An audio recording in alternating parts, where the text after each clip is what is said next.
Halo pemirsa, melanjuti teaser episode 20 lalu. Agar lebih jelas, kini saya sampaikan cuplikan wawancara Dr. Kaufman di London Real tentang fakta dan fiksi virus corona. Orang yang malas mikir akan bilang, itu kan pendapat 1-2 orang. Could you please just give me a minute? Saya ingin menjawabnya. Pertama, sudah pasti hampir tak ada saintis yang berani mengemukakan pendapat yang berbeda. Sebab dia sudah pasti dihujat orang sedunia, dikucilkan oleh saintis lain, dikucilkan oleh keluarganya, kehilangan pekerjaan, dan resiko dibunuh. Siapa yang mau? Anda mau? Kedua, kalaupun ada saintis yang berani, media mana yang mau mempublikasikan? Karena semua media besar di dunia dimiliki oleh elit global. Oleh sebab itu, ini adalah wawancara yang langka. Ada saintis capable yang berani ngomong, dan ada media yang berani publikasikan. Sebab London Real ini adalah media independen milik rakyat. Anda pun bisa jadi anggota pendiri The London Real. This is London Real. I am Brian Rose. My guest today is Dr. Andrew Kaufman, the American medical doctor, professor of psychiatry, molecular biologist, and expert witness. You studied at Duke, MIT, and the Medical University of South Carolina, where you conducted and published original research and lectured to students, residents, and fellows. Throughout the COVID-19 pandemic, you have contradicted the mainstream media by stating that the coronavirus is not causing a new disease, that there is no evidence of increased mortality, and that modern medicine is the leading cause of death. Luar biasa, sebuah statement yang sangat keras. Ini bukan seperti trolls dan haters, psikopat narsis yang bisanya cuma mencaci maki di tembok orang lain sambil mencibir, itu kan cuma pendapat satu orang doang. Siapa yang mau melakukan penelitian tanpa dibayar, berani mengatakan kebenaran meski dihujat orang sedunia, merisikokan diri kehilangan pekerjaan, dan bisa dibunuh orang? Kita harus menaruh respect pada orang-orang seperti Dr. Kaufman. Dr. Kaufman, welcome to London Real. I just wanted to welcome you to the Digital Freedom Platform, and that's an independent technology solution that is of the people, by the people, for the people. It's available exclusively on our website, thanks to the generous donations of tens of thousands of people around the world, also known as the London Real Army. For anyone wanting to become a founding member of the Digital Freedom Platform, they can go to londonreal.tv/freedom to donate. Here at London Real, we've been a platform for free speech since 2011. And Doctor, I'm super excited to have you on today. And I think we maybe just jump right into it. And I wanted to know, what do you mean when you say that there is no evidence of the coronavirus causing disease? Yeah, well, that's an excellent question. And what I've done is I've gone ahead and looked at all of the papers where there are scientists claiming to find evidence for a new virus, that they claim to isolate the virus. And I've basically scrutinized their procedures, and I've compared that to the history of how viruses and other diseases are proven to cause disease and how they're identified. So I've become familiar with the procedures and how they work. And what I've found is that the scientific procedures that have been utilized in all of these scientific studies are actually, it wouldn't be possible using those techniques to isolate a virus and purify it and prove that it exists. Mari kita cerna sebentar. Inti dari apa yang disampaikan oleh Dr. Kaufman adalah isolasi atau pemurnian virus sebelum diperiksa lebih lanjut. Yang dia kritik adalah metodenya, prosedurnya, bukan alatnya menggunakan sentrifugasi atau tidak. Kedua, perhatikan baik-baik kalimat Dr. Kaufman. Dengan prosedur ilmiah seperti itu, tak bisa dibuktikan bahwa virusnya eksis. Saintis itu ibarat pakai kacamata kuda, meneliti virus di cawan Petri. Dia nggak bicara tentang virus yang ada di tempat lain. Dia ngomong apa yang ada di cawan Petri. Jadi, yang dimaksud Dr. Kaufman, di cawan Petri yang diteliti oleh para saintis itu nggak bisa dibuktikan bahwa virusnya ada. Bukan berarti bahwa COVID-19 itu nggak ada di dunia. Virusnya mungkin ada, tapi karena virusnya nggak dimurnikan dulu, maka nggak bisa dibuktikan bahwa yang di cawan Petri itu adalah spesies COVID-19. So what they've done really is they've done kind of two things. So one has to do with the genetic material, and one has to do with isolating a viral particle. So I'll talk about those separately. I'll talk first about the genetic material. So the general procedure that they utilize is that they identify someone with an illness that is unexplained, And they have taken lung fluid from those patients, and they do this through an invasive procedure where they put a fiber optic scope through the mouth or nose down in through the windpipe into the lungs, and they squirt some fluid there and slosh it around, and then they suck it back up. And that would have basically a mixture of different things. It's a very impure sample, so it would contain, secretions from that area, like sputum. And it would also contain a mixture of different cells, such as our own lung cells and our immune cells. It would also contain various microorganisms that are present in our normal tissues, like bacteria and fungi. And then it also, lung fluid has shown to contain free genetic material as well. And then it would also contain what's called exosomes, which have their own genetic material. And I'll elaborate on what they are in just a minute. And so they took this sample of lung fluid, which has genetic material from many sources, and they added an enzyme that would digest any cell membrane. So it basically allows the DNA or RNA to be free in the solution so that they could do further analysis. And then they've identified a sequence of RNA that they allege is from a coronavirus or from the coronavirus family. But the thing is that since this sample is impure and has many sources of RNA, it's impossible to know what the origin of it is. Jadi, inti persoalan yang dikemukakan oleh Dr. Kaufman adalah saintis mengambil DNA dan RNA dari inang, padahal inang itu isinya macam-macam seperti tong sampah. Virusnya nggak dimurnikan dulu, dipisahkan dari materi genetik lainnya. Terus, RNA siapa yang diambil? Makanya dia bilang, dengan prosedur seperti itu, tak bisa dibuktikan bahwa COVID-19 itu eksis. Maksudnya di sampel yang diteliti, bukan berarti nggak eksis di dunia luar. Yang dia permasalahkan adalah prosedurnya, bukan alatnya pakai sentrifugasi atau tidak. PCR test juga gunakan sentrifugasi buat mengisolasi DNA dari materi genetik. Bukan itu yang dimaksud Dr. Kaufman. Justru dia kritik, kok diambil DNA dari materi genetik yang belum dimurnikan virusnya? DNA siapa yang diambil? Analogi sederhananya, mau buktikan ada spesies baru dari sekumpulan binatang yang ada di hutan. Main comot binatang dari hutan, apapun yang terambil dibilang itu si Kopit. Padahal yang diambil dinosaurus, jadinya spesies Kopitsaurus. Lantas, gimana prosedur yang seharusnya dilakukan supaya yang diambil itu betul DNA dan RNA COVID, bukan milik materi genetik lainnya yang ada di tong sampah itu? If they wanted to be certain that it came from a virus, what they would do is take that lung fluid and filter it, because you can purify viral particles by filtration because they're much smaller than any other cells, even bacteria cells. And then you typically use a centrifuge with a density gradient that creates a tight band of these particles that's easy to suck up in a pipette. And then you could take those particles and extract the genetic material and say that it came from those particles. But when you have an impure sample with lots of sources of genetic material, you really don't know where it came from. Jadi, sebenarnya simpel sekali. Acuan dari saintis elit yang diikuti oleh semua saintis di seluruh dunia adalah meneliti virus yang diambil dari inang tanpa dimurnikan dulu virusnya. Padahal inang itu isinya banyak makhluk. DNA siapa yang diambil? Masa nggak ada saintis di seluruh dunia yang meneliti COVID? Ya ada dong, banyak negara melakukan penelitian. Tapi acuannya ya acuan saintis elit itu, hasilnya ya sama aja kalau ngikut acuan yang sama. Dikira meneliti virus, padahal yang diteliti eksosom. Bikin vaksin buat virus, nggak taunya yang mati malah eksosom. Ya makin hilang imunitas kita.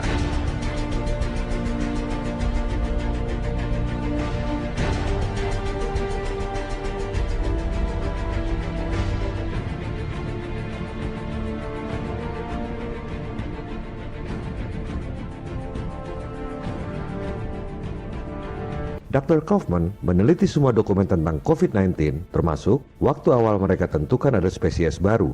Coba Anda riset, dokumen awal penelitian COVID itu yang mana? Dari mana Anda tahu bahwa itu adalah dokumen penelitian COVID yang pertama? Gunakan otak Intel atau kecerdasan Anda. Lihat timeline di situs resmi WHO. Anda lihat, tanggal 5 Januari, pertama kali WHO umumkan ada wabah, tulisannya masih tak diketahui penyebabnya. Seminggu kemudian, tanggal 12 Januari, diklaim sudah ketemu urutan genetiknya. Sudah dinamai pula COVID-19. Apa yang terjadi antara tanggal 5 sampai 12 Januari? Coba cari mana penelitiannya. Anda scroll ke bawah. Ini dia, interpretasi atas wabah. Coba kita lihat interpretasinya kayak apa, dasarnya kayak apa. Anda klik linknya. Ups, ini link mati apa sengaja disembunyikan? Jadi, mana penelitian COVID yang pertama? Apa dasar pengumuman tanggal 12 Januari bahwa ada virus baru bernama COVID-19? Yang masih ada filenya di situs WHO adalah penelitian tanggal 13 Januari di Berlin. Ini yang dimaksud Dr. Kaufman. Itu cuma protokol pemeriksaan kanker paru-paru biasa. Nggak ada pemurnian virus. Nggak ada visualisasi spesies baru. Harusnya kan begini. Misalnya, ini spesies kuda. Ciri-cirinya begini. Kemudian, ini ada spesies baru, kuda lumping. Spesiesnya begini. Kan jelas bedanya. Ini tidak begitu. Mereka ambil inang berisi berbagai materi genetik. Tidak dimurnikan, langsung ambil DNA-nya. Ibarat memeriksa rumah yang rusak. Asumsinya, di rumah yang rusak itu pasti ada pencurinya. Mereka lupa, di situ juga ada kucing, ada tikus, juga ada polisi yang lagi nangkep maling, eksosom. DNA siapa yang diambil kalau virusnya nggak dimurnikan dulu? Lantas, saintis langsung membandingkan urutan genetik tersangka COVID itu dengan urutan genetik SARS. Bingo! Kurang dari 80% urutan genetiknya sama dengan SARS. Maka, pasti ini adalah virus corona, saudaranya SARS, disebut COVID-19. Dasarnya cuma itu. Padahal, manusia sama ikan juga 80% urutan genetiknya sama. Kok nggak dibilang manusia itu ikan jilid 2? Ini yang dimaksud oleh Dr. Kaufman bahwa dengan prosedur ilmiah seperti itu tak dapat dibuktikan bahwa COVID-19 itu eksis. Maksudnya di sampel yang diteliti oleh saintis. But yet they're using a sequence identity that has a much lower percentage, under 80%, and saying that's a coronavirus because of that. So in my opinion, this is extremely weak science, and without purifying the lung fluid sample, you really can't tell what the origin of the RNA is.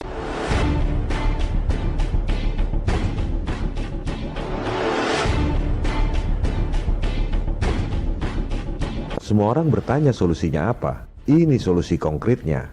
Kalau virusnya nggak dimurnikan dulu, dipisahkan dari materi genetik lain, termasuk dipisahkan dari eksosom, sampai kapanpun PCR test dan vaksin bakal meleset terus. Ini yang nggak ada dalam acuan WHO dan ini yang seharusnya dilakukan. Kalau ini nggak dilakukan, jumlah korban COVID seolah-olah banyak terus. Kanker paru-paru, keluar eksosom, dites PCR, positif COVID. Sakit asma, COVID. Flu berat, COVID. Keracunan, COVID. Radiasi ion, termasuk radiasi 5G, COVID. Itu semua adalah settingan yang sangat canggih untuk menciptakan propaganda ketakutan. Dan kalau virusnya nggak dimurnikan dulu sebelum dianalisa, vaksin bikinan rakyat bakal meleset terus. Akhirnya, yang bisa bikin vaksin adalah dia-dia lagi.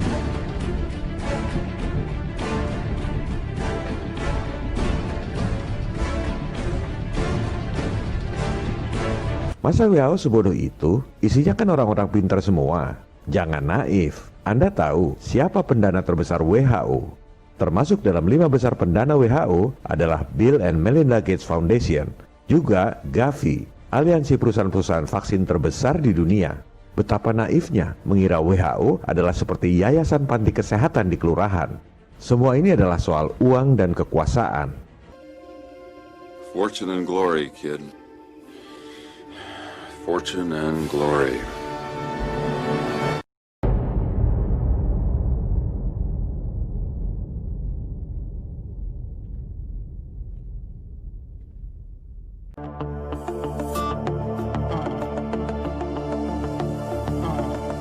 Hampir semua orang ketakutan dengan COVID akibat propaganda yang dibesar-besarkan oleh media. Tiap hari, semua media mengutip jumlah korban terinfeksi dan kematian akibat COVID. Seharusnya, media-media juga melakukan investigasi dan komparasi sendiri untuk memberi informasi yang lebih mencerahkan bagi publik. Mari kita gunakan data-data yang dipublikasikan oleh organisasi-organisasi elit. Kita gunakan data mereka untuk memukul mereka sendiri. Dalam seni bela diri, ini disebut jurus pinjam tenaga lawan. Kita gunakan data-data jumlah kematian tahun lalu dari PBB, Worldometer, The Lancet Infectious Diseases, dan WHO. Jumlah kematian orang sedunia tahun lalu, proporsi 131 hari dari 1 Januari sampai dengan 10 Mei, hampir 21 juta orang yang mati. Jumlah kematian akibat kanker tahun lalu, pada periode yang sama, 3 juta orang.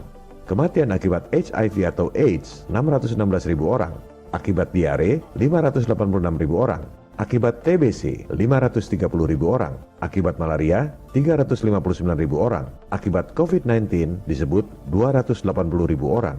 Artinya, dari 100 orang yang mati di seluruh dunia, cuma 1 orang yang mati karena katanya terinfeksi COVID. Itu pun hasil tesnya 80% meleset. Bukan karena PCR-nya, tapi karena nggak ada acuan ilmiah yang disebut gold standard.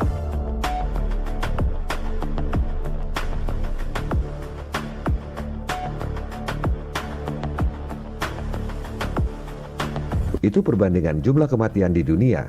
Bagaimana dengan Indonesia? Ini yang seharusnya dilakukan oleh media-media. Jangan cuma kopas data buat takut-takutin rakyat.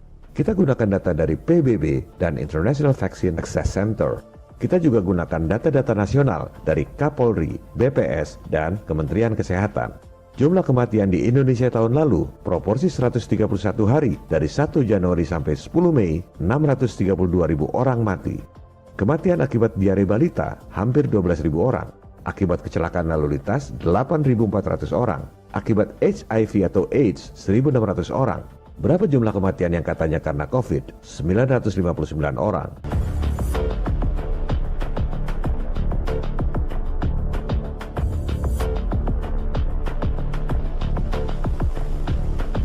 Bukan kita mengecilkan para korban, bukan kita tak berempati, tapi kita harus lihat dalam konteks secara keseluruhan. Banyak yang nanya, di rumah sakit kenapa banyak yang mati? Loh, kok cuma nanya yang 0,2%? Kenapa nggak nanya yang 99,8%? Matinya karena apa? Jumlah orang yang mati karena kecelakaan lalu lintas hampir 9 kali lipat dari yang mati karena COVID. Kenapa nggak tutup aja sekalian semua jalan raya karena banyak yang mati? Emangnya kecelakaan lalu lintas nggak bahayakan orang lain? Kenapa bukan mobil-mobilnya aja yang disuruh social distancing supaya nggak ada tabrakan? Jumlah 959 orang itu pun tak ada satupun yang virusnya dimurnikan dan diperiksa. Karena memang begitu acuan dari WHO. You know, the test is not testing for a virus and it's not testing for an exosome. It's testing for a specific genetic sequence. And we don't really know where that genetic sequence comes from, so we don't really know what the test is testing for.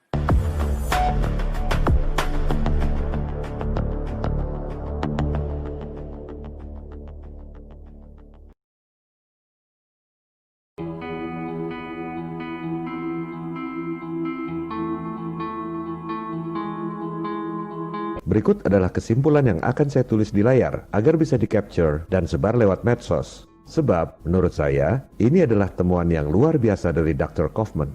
Kita bisa selesai dari masalah COVID saat ini juga kalau kita mau mencoba untuk memahaminya.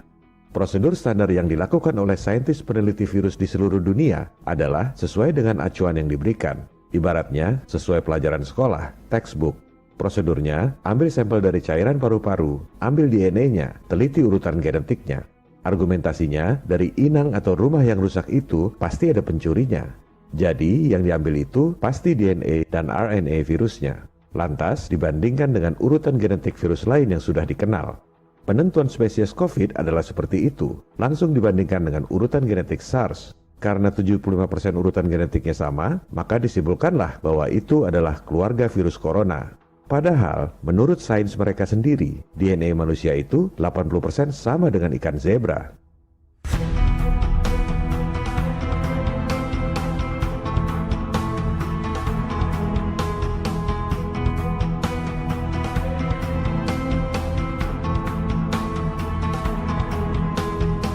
Yang disampaikan oleh Dr. Kaufman adalah, sampel itu ibarat tong sampah yang isinya banyak.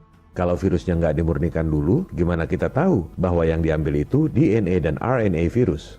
Yang diambil justru DNA eksosom, karena baik ukuran, berat, dan bentuknya sangat mirip dengan virus. Dampak dari penelitian tanpa dimurnikan dulu virusnya adalah, virusnya malah jadi tidak teridentifikasi. Acuan tes pasti meleset, jumlah korban seolah menjadi banyak, dan vaksin juga salah sasaran. Mau matikan virus, yang dimatikan malah eksosomnya yang sedang membantu mematikan racun. Ini sebenarnya bukan cuma acuan buat COVID, tapi sudah dilakukan sejak tahun 2003. Bahkan, penelitian virus SARS dan MERS juga prosedurnya seperti itu. Coba Anda cek, SARS dan MERS sampai sekarang nggak ada vaksinnya. Cuman nggak dipublikasikan aja. Yang dipublikasikan sehingga terkesan mengerikan adalah HIV. Nggak ada vaksinnya karena virusnya katanya bermutasi terus. Ada virus yang seperti X-Men terus bermutasi. Tentu sangat mengerikan. Sebenarnya, tahun 2003 itu ada peneliti HIV yang sangat kredibel di Johns Hopkins University bernama Profesor James Hildreth. Dialah yang pertama kali mengungkap bahwa yang dikira virus HIV itu sebenarnya eksosom. Makanya selalu berubah dan nggak bisa dikasih vaksin. Karena eksosom itu memang selalu berubah sesuai kadar racun yang ada di dalam tubuh. Ini juga bisa terjadi pada COVID.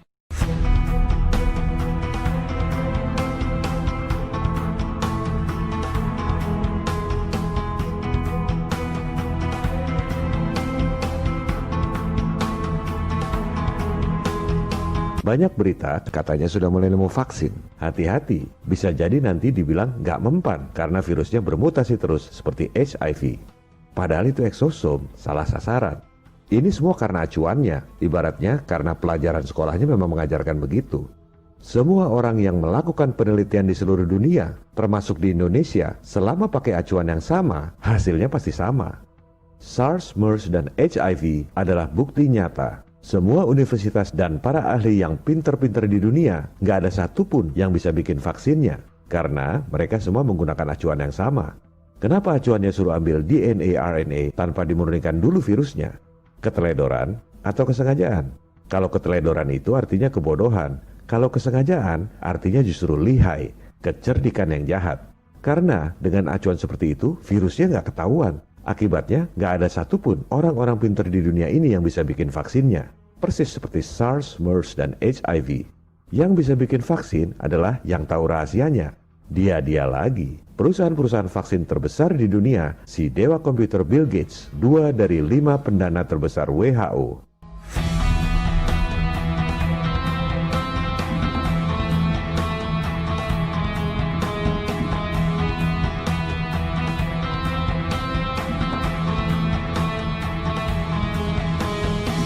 Semua orang yang ngerti software pasti tahu bahwa di dunia komputer itu yang bikin virus adalah perusahaan antivirus. Virus komputer kan bukan makhluk hidup, tapi selalu ada virus baru, supaya yang sudah beli antivirus pun harus selalu beli update yang terbaru. Soal kesalahan acuan prosedur ini sebenarnya banyak yang tahu di Amerika, tapi siapa yang berani ngomong? Jadi kuncinya bukan pendapat dokter, tapi dokter mana yang berani melawan WHO. Interview Dr. Kaufman ini panjang, sekitar 2 jam. Masih bisa Anda saksikan di londonreal.tv. Materinya menjadi sangat bermutu karena hostnya juga orang pinter. Brian Rose, mantan jagoan Wall Street, alumni MIT, sama-sama Dr. Kaufman. Jadi, interviewnya sangat fruitful. Mereka juga bahas bagaimana Dr. Kaufman diperingati oleh rekan-rekannya sesama dokter. Para dokter itu tahu sama tahu tentang kesalahan prosedur penelitian virus, tapi nggak ada yang berani ngomong.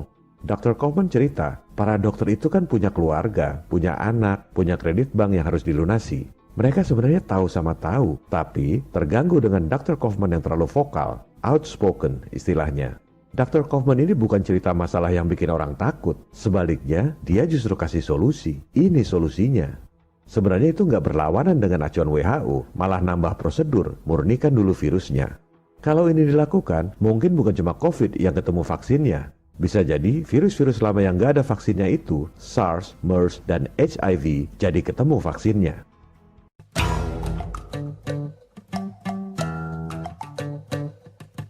Apa yang harus kita lakukan sebagai rakyat?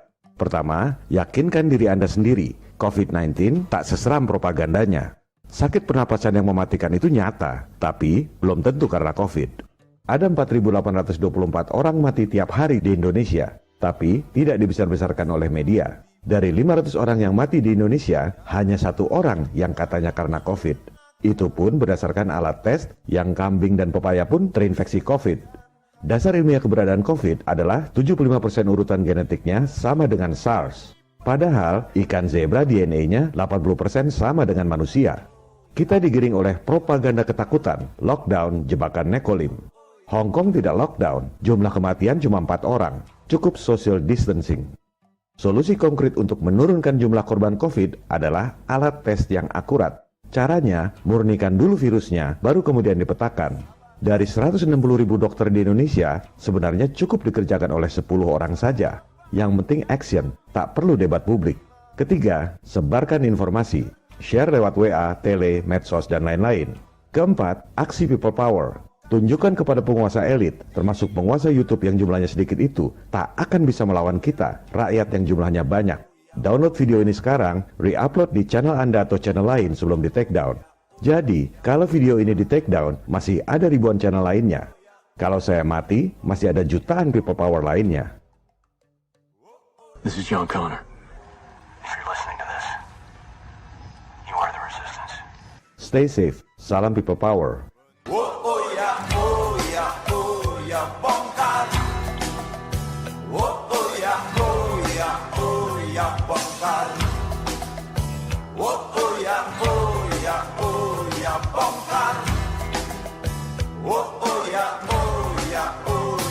Bongkar.